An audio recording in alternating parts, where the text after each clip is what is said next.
Karine, thank you so much. I want to ask you about some of the other comments that Leader McCarthy made over the weekend. He said, I'm very supportive of Ukraine.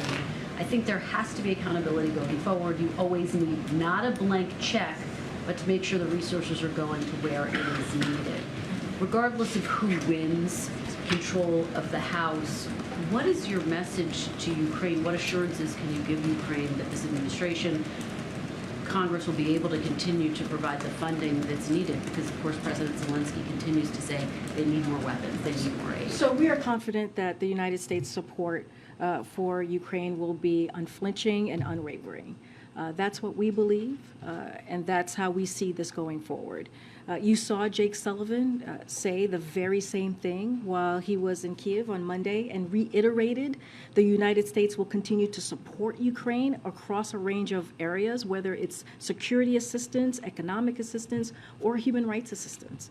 Members of Congress, Republicans and Democrat, have been clear about our enduring support for Ukraine, and under any scenario, to your point, to your question, President Biden is committed to work in a bipartisan fashion, as he has been doing to support Ukraine, and we are appreciative of the bipartisanship that we have seen over the last several months for Ukraine, and we're going to continue to work towards that. I think, for the Ukrainians, when they hear not a blank check, the message is that this aid will dry up, or at least not be as forthcoming as it has been.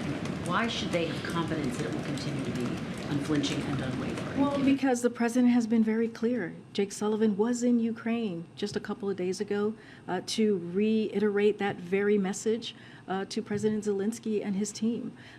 We are in regular contact, as you've heard from us, with President Zelensky and his team on everything that we can do to be helpful to them as they fight for their freedom. Again, I understand the question, but we are going to continue to work very hard to make sure that there is a bipartisan effort as we continue to support Ukraine in their efforts. Since you bring up Jake Sullivan, can I ask you to respond to this reporting that he has been engaged in confidential conversations in recent months with top aides to Russia's President Vladimir Putin, to try to de-escalate the crisis in Ukraine, to try to make sure that it doesn't go in a direction?